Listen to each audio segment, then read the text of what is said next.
वाहिगुरु जी का खालसा वाहिगुरु जी की फतेह।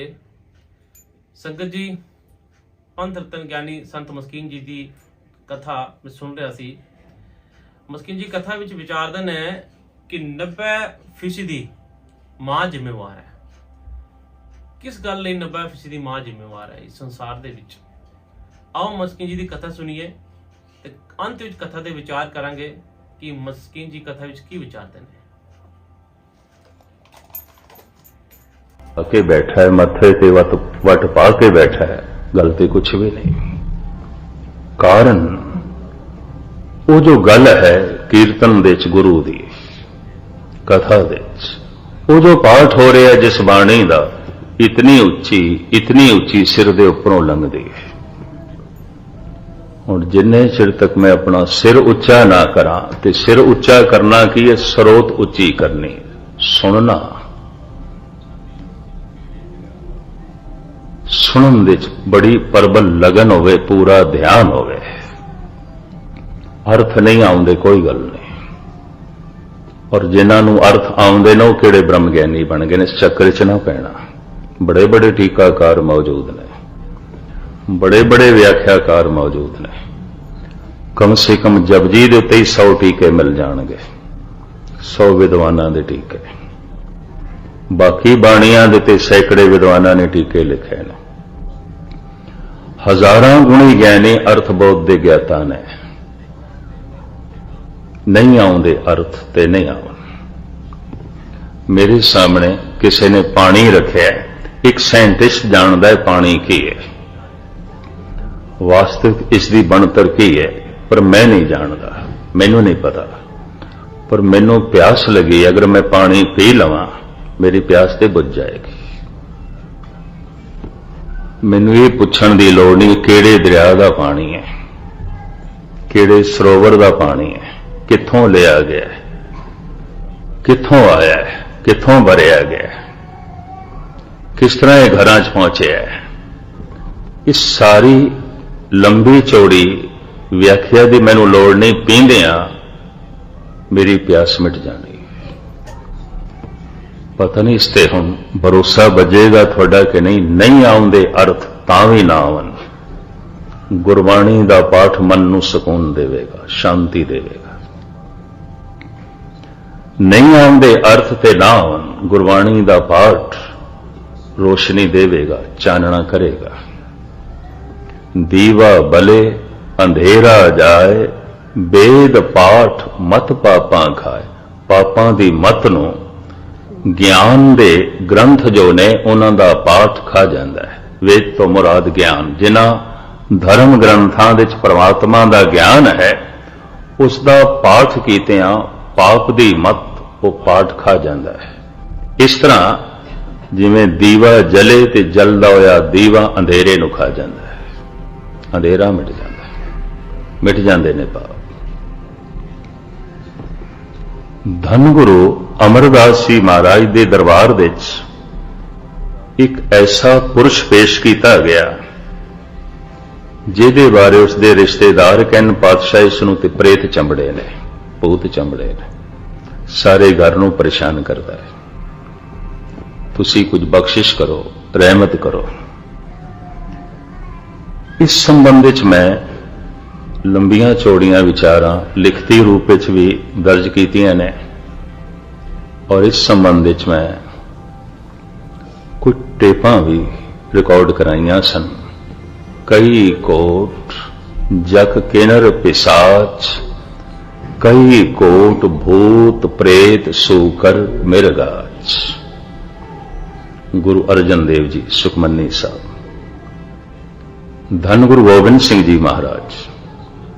कहूं जछ गंधर्व उरग, कहूं विद्याधर, कहूं भय किन्नर पिशाच, कहूं प्रेत।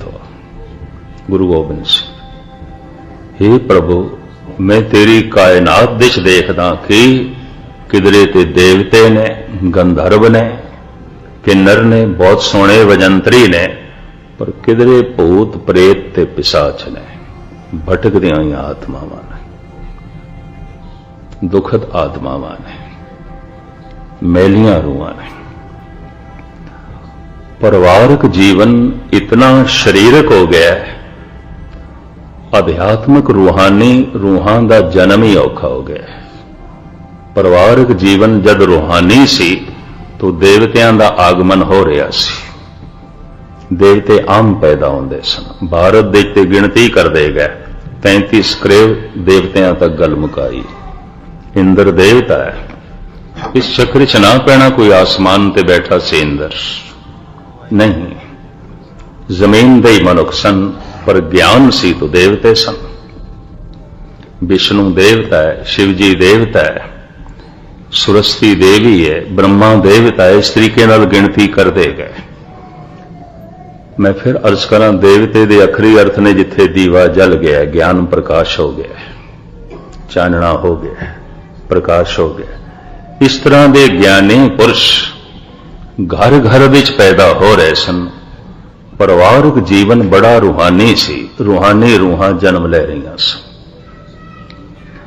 परिवारक जीवन जिस दिन का सिर्फ शरीरक ही रह गया, रूहानी नहीं। तो हुण वो रूहां जन्म ले रही ने जिन्होंने गुरबाणी च भूत प्रेत पिशाच आख्या। ये भी मैं अर्ज करते हैं। तो हुण रूहानी रूहां ते तरसदियां। गुरबाणी कह रही है, इस देही को सिमरे देव। देवते तरसदे पे ने इस देही वास्ते, बई जिहड़ी रहिंदी है कोई थोड़ी जिहां साधना बंदगी।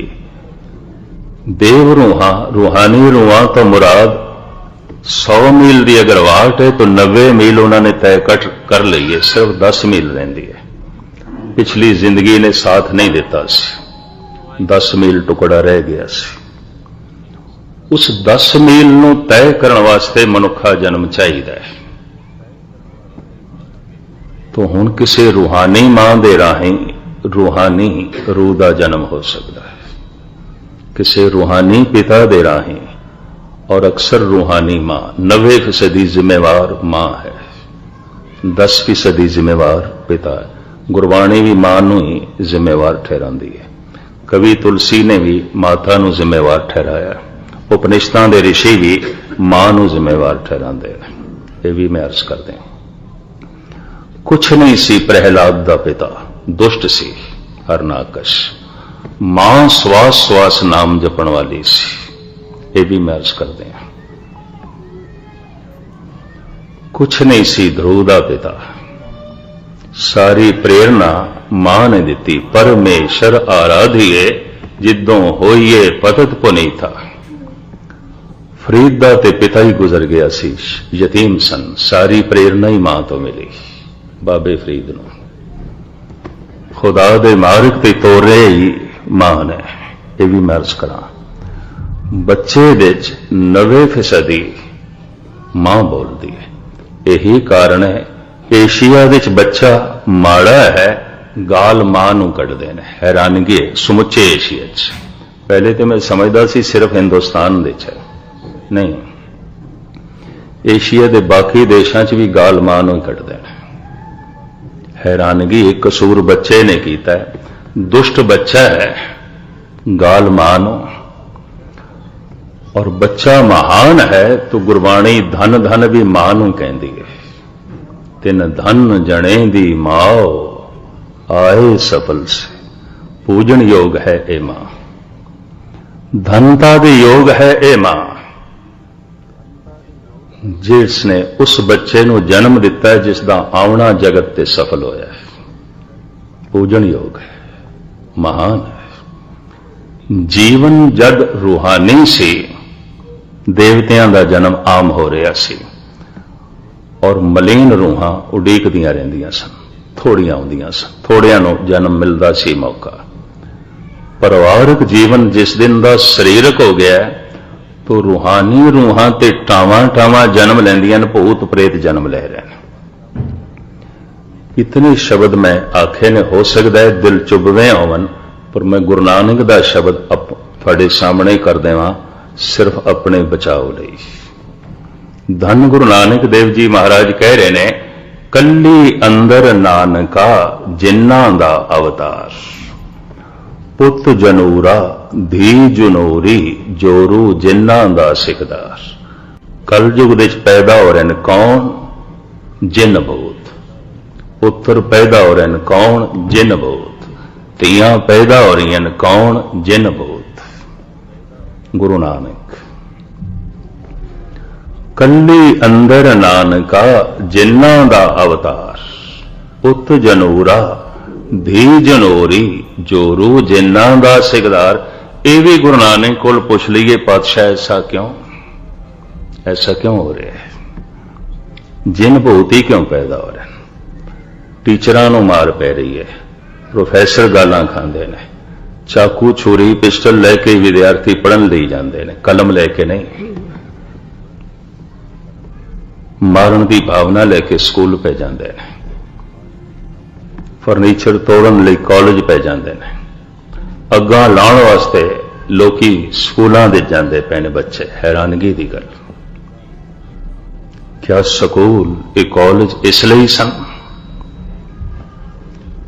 कल्ली अंदर नानका जिन्हां दा अवतार। ना मां दे काबू औलाद, ना पिता दे, ना अध्यापक दे। बेमुहारी जिंदगी, आपोधापी जीवन। ऐसा क्यों? इस तरह की औलाद क्यों? तो उसका कारण भी गुरु नानक दसते ने, बड़ा सोहना। मेरे पातशाह कहते ने, रन्ना होइयां बोदियां पुरख होए सैया। धन गुरु नानक दे बोल, पहले पातशाह जी की बाणी है। रन्ना होइयां बोदियां पुरख होए सयाद। सील संजम सुच बन्नी खाना खाज अखाज। शर्म गई घर आपने पथ उठ चली नाल। मैं पढ़ रहा सी बाबा आदम की कथा। इस्लाम ईसाईयत यहूदी पारसी करीबन मनुखता की गल बाबे आदम तो शुरू कर देना। कला बाबा आदम, उसनू स्वर्ग दे चों धकेल दिता गया, जमीन ते भेजिया खुदा ने, क्योंकि खुदा की आग्या की उसने उलंघना की थी। उन्होंने स्वर्ग चो कढ़ दिता गया। कहानी उन्होंने समझाने का ढंग पिछोकड़ दे जो कुछ हो सकता है तत्थ वो भी जो है समझण वाले ने, पर मुख्तसर मैं अर्ज करा। फिर बाबा आदम कले तो कहते ने बाबे आदम की पसली तो ईव बनाई, औरत बनाई, स्त्री बनाई, ये दो बने। समझ पहली जो इन्हां दोहां नूं आई एक दिन कि पशु नंगे ने, असी भी नंगे हैं, ये समझ आई। ये जो 4 किताबां ने अरब देश दे, मिडल ईस्ट दे पैदा होए धर्मां दियां, चाहे वह यहूदी ने, पारसी ने, इस्लाम है, ईसाईयत है, बाबे आदम तो शुरू होंदे ने, ईव तो शुरू होंदे ने। इन्होंने ख्याल आया पंछी नंगे ने, पशु नंगे ने, असी भी नंगे हैं। नगनता का ख्याल आया। दरख्तां दे पत्तियां नाल तन ढकिया। पहली समझ इत्थों चली। धन गुरु नानक देव जी महाराज कहते विस्माद नांगे फिरे जंत। मनुख दे अंदर शर्म पैदा हुई, उसने ढकिया, अपना तन ढकिया। पर हे प्रभु तेरी कायनात दे मैं देखदा पशुओं नूं चूंकि समझ नहीं तो शर्म भी नहीं। ना समझी बेशर्मी है, समझ शर्म है, गुस्ताखी माफ। ना समझी बेशर्मी है, बेशर्मी ना समझी है, शर्म अकल है, समझ शर्म है। इसनों इस तरह लेना। समझ शर्म है, समझ आई शर्म आई, असी नगना। ये समझ पशुओं को नहीं है। विस्माद नांगे फिरे जंत। गुरु नानक देव जी कहते हैं हे प्रभु पशु ते अजे भी नंगे घूम रहे हैं। भाव पशु भी किसी दिन मनुख बननगे, इन्हां दे अंदर भी शर्म का मादा पैदा हो सकता है। ये भी अपना तन ढकणगे। पर साहब कहते ने हुण पशुओं की तरह मनुख भी इतना ना समझ हो गया है कि ना समझी जन्म देंदी है बेशर्मी नो। रन्ना होइयां बोदियां पुरख होए सयाद सील संजम सुच भन्ने खाना खाज अखाज शर्म गई घर आपने पत उठ चली नाल नानक सच्चा एक है और न सच्चा बात। महाराज कहते स्त्री इतनी चंचल हो गई उस शरीर की नुमाइश दे जुट गई। उसका सारा समा उसकी सारी सोचनी शरीर की नुमाइश। पुरख होए सयाद, थोड़े बहुत जो फारसी जानते हैं सयाद के अर्थ समझते होंगे। सयाद कहते हैं शिकारी नो, जालिम शिकारी, दुष्ट शिकारी। पुरुष की है शिकारी है, स्त्री की है चंचल हो गई। दोहें ना समझ हो गए तो दोहां कुल बेशर्मी। एक चंचल हो गई, एक शिकारी हो गया। गुरु नानक रन्ना होइयां बोदियां। मैं फिर अर्ज करा, मैं गृहस्थियां बाल बच्चे दार आदमी किसी ते अटैकबाजी नहीं कर रहा, मैं किधरे होर ख्याल ना ले लेना। सतगुरु की बाणी आप सरवण करा रहे हैं। रन्ना होइयां बोदियां पुरख होए सयाद सील संजम सुच भन्नी खाना खाज अखाज शर्म गई घर आपने नहीं रही पत उठ चली नाल नानक सच्चा एक है अवर न सच्चा बात। हुण इस तरह जब जिंदगी होवे स्त्री ते पुरुष दी तो फिर गुरु नानक कहते जिन भूत पैदा होंगे और की पैदा होंगे। कली अंदर नानका जिन्ना दा अवतार मैलियां रूहां पैदा होणगियां। इस दे ही को सिमरे देव देवते ते तरसदे पए ने। देवतियां दा जन्म बंद हो गया। रूहानी रूहां किसी रूहानी मां दे राही आ सकते हैं। ध्रुव आया है रूहानी ये बच्चा अपनी मां दे राही। प्रहलाद आया है रूहानी बच्चा अपनी माता करके। बाबा फरीद आया है खुदा शनास अपनी मां करके। तिन धन जने दी माओ आए सफल से। अखां खोलियां जिस दिन समझ आई सी फरीद नूं पिता ते है ही नहीं सी, यतीम सन। पिता चलाना कर गया सी, मां ने पाले,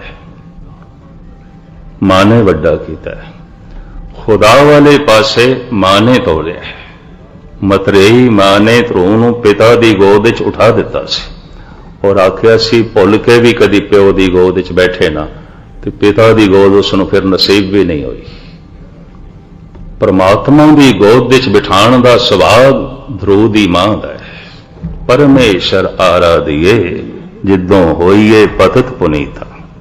तो खैर मुख्तसर जो है मैं अर्ज करा, चंगियां रूहानी रूहां किसी रूहानी मां दे राही आ सकती है। समाजिक जीवन इतना भ्रष्ट हो गया, चंगियां आत्मावां दा पैदा होना बंद हो गया। यही कारण है कि धर्म व्यर्थ दा कर्म कांड बनता जा रहा है। सुन्ने हो गए चर्च, उजड़ गईयां मस्जिदां, नाम मात्र रह गए ने मंदिर। सिर्फ घड़ियाल बजा रहा है पुजारी। इतवार वाले दिन माड़ा मोटा इकट्ठ गुरुद्वारियां च, वह भी रौनक ज्यादा लंगर दी संगत दी रौनक नहीं, पंगत दी रौनक।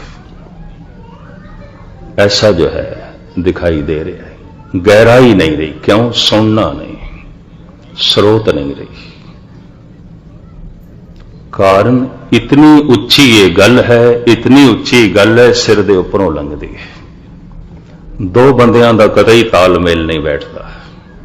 इस समय एक दा ते किसी वक्त ताल नहीं बैठिया सी। पागल दा उसकी गल पैरां दे थल्लों लंघदी है और संत दी गल, अवतार दी गल सिर दे उपरों लंघदी है। पागल काबले कबूल नहीं, पागल खाने भेजना पएगा। संत भी काबले कबूल नहीं, तत्ती तवी ते बिठाना पएगा, सूली ते लटकाना पएगा। इतनी उच्ची गल करदा है, हंकार नूं चोट लगदी है, मनुख दे आहंग नूं चोट लगदी है। कोई कतल ते नहीं कीता सी गुरु अर्जन देव जी ने, कोई चोरी यारी दा इल्जाम ते नहीं, कोई देशद्रोही ते नहीं, कोई बगावत ते नहीं। इतनी उच्ची गल एक शहनशाह दे हंकार नूं चोट लगदी सी और कुछ नहीं। ईसा ने कोई अनर्थ ते नहीं कीता सी, सूली ते लटका दिते गए। इतनी उच्ची गल हंकार नूं चोट लगदी सी। गुरु तेग बहादुर साहब जी महाराज दा इतना ही कह देना कि मैं कमजोर दी बांह पकड़दा, तो जो लोगों दियां बावां कटण वाले सन, गर्दना तोड़न वाले सन, उन्हां दे हंकार नूं सट लगी है, ये बांह पकड़ देन। यही कारण पिंजरे च बंद किया औरंगजेब ने। वड्डे तो वड्डे दुष्ट चोर ते यार नूं भी इस तरह दीयां सजावां नहीं दित्तियां गईयां जो संत महापुरुष ते अवतारां नूं दित्तियां गईयां। कारण एक दी गल इतनी उच्ची सिर दे उपरों लंघदी है। कन थोड़े बंदा उच्चे करे, सरोत उच्ची करे ते सुन सके। एक दी गल इतनी नीवी है, पैरों के थल्लों लंघदी, उसते तरस आ जाता है, क्योंकि हंकार नूं चोट नहीं लगती। एक दी गल बड़ी उच्ची है। अगर इस उच्ची गल नूं कोई अपनी उच्ची स्रोत दे नाल सुन लवे तो महाराज कहने नानक भगतां सदा विगास, सुनिए दुख पाप का नाश। सुनदियां ही दुख नाश हो जाणगे, सुनदियां ही पाप नाश हो जाणगे। और सुनन नाल जो मानसिक मंडल दी तब्दीली आवेगी ते जो कुछ गैबी शक्तियां दी प्राप्ति हो सकती है। इन्हां चार पौड़ियां दे जिस ढंग नाल सतगुरु ने खुलासा किया है, तरतीब अनुसार मैं थोड़े सामने कल रखण दी निमाणी कोशिश करांगा। समझ ज्यादा ना लवां। एक शब्द गुरु के कीर्तनिया ने गायन करना है, आनंद साहब का पाठ हो के समाप्ति। तुसी अपना मन बना के आयो ते इस नूं फिर मैं कल तो खोलांगा। नानक भगतां सदा विगास, सुनिए दुख पाप का नाश। सारियां दा हार्दिक तौर ते धन्यवाद। बुल चुग दी क्षमा। वाहिगुरू जी का खालसा, वाहिगुरू जी। संगत जी, मस्किन जी कथा विच विचारदे ने कि जिम्मेदार मां की जो मां गुरु प्रीतम नाल जुड़ी दी है, वाहिगुरू दा सिमरन करते हैं, नाम सिमरन जपते हैं, उन्हां दी कुखों जो बच्चे जन्म लेंदे हैं वो परमात्मा प्रीतम नाल जुड़े होंदे हैं। क्योंकि मां ही है जो अपने बच्चियां नूं सीख दिंदी है कि इस संसार दे विच किस तरह चलना है। मां दा जो नेचर है वही अगे बच्चे एक्सेप्ट करते हैं। जो मां दसती है बच्चे नूं उसी तरह अगे बच्चे अपना जीवन व्यतीत करें। अगर मां अमृत वेले उठ के पाठ पूजा करती है, गुरु प्रीतम नूं याद करती है, वाहिगुरू दा पाठ करती है, सिमरन करती है, तो नैचुरली बच्चे दे मन दे विच भी गुरु प्रेम की भावना जागेगी ते वो गुरु नाल जुड़ेगे। मस्कीन जी विचारदे ने कि अजकल दी कलयुगां दी जो मावां ते जो पिता हैं, अजकल दी मावां जो हैं वो अपना ज्यादातर समय जो है वो अपनी सजावट अपने जिस्म ते अपने शरीर ते लगांदी है कि मैं सोहनी लगा, मेकअप करा, तैयार होवां। ते पुरुष जो हैं वो शिकारी बन गए हैं। मतलब प्यार वाहिगुरू दा सिमरन प्यार उन्हां दे मन विच नहीं है। ते जो बच्चे कलयुगी बच्चे जो जन्म लेंदे हैं फिर वो गुरु महाराज दे कोलों दूर, महाराज दी बाणी दे कोलों दूर रहंदे हैं। इसे गले मस्कीन जी कथा विच विचारदे सन कि अजकल के जो बच्चे जन्म लेंदे हैं वो जिन भूत प्रेत जन्म लेंदे हैं। अगर मां वाहिगुरू दा सिमरन करेगा, नाम जपेगा ते उन्हां दे कुखों देवते जन्म लेगा, तो वो भी वाहिगुरू दे नाल वाहिगुरू दा जाप करेगा। ते इस कलयुगी संसार दे विच सारिआं नूं तानूं ज़्यादा तो ज़्यादा अपने प्रीतम वाहिगुरू दे नाल जुड़ना चाहिए, नाम बाणी सिमरन करनी चाहिए, ताकि साडा जो जीवन है ते साडे बच्चों का जो जीवन है वो सच्चा उत्ते सुच्चा निकले, वाहिगुरू प्रीतम नाल जुड़िए ते अपना जीवन सफर ये संपूर्ण करिए महाराज दे नाल जुड़ के बाणी पढ़ के। इस कलयुगी संसार दे विच, इस झूठ फेक दी दुनिया विच तुसीं सिर्फ वाहिगुरू दा सिमरन करोगे तां ही तुहाडा उतारा हो सकना है। नहीं तो असीं जंजालां विच रिझदे रहांगे, इन्हां जंजालां विच जीवन साडा व्यतीत हो जाएगा तो सानूं पता भी नहीं चलेगा कि किस तरह साडा जीवन निकल गया। संगत जी, कथा बहुत प्यारी सी, बहुत संक्षेप विच मस्कीन जी ने समझाया ਦਿਓ ਸਾਨੂੰ ਇਜਾਜ਼ਤ। ਨਏ ਵਿਚਾਰਾਂ ਦੇ ਨਾਲ ਫਿਰ ਸਾਂਝ ਪਾਵਾਂਗੇ। ਵਾਹਿਗੁਰੂ ਜੀ ਕਾ ਖਾਲਸਾ, ਵਾਹਿਗੁਰੂ ਜੀ ਕੀ ਫਤਿਹ।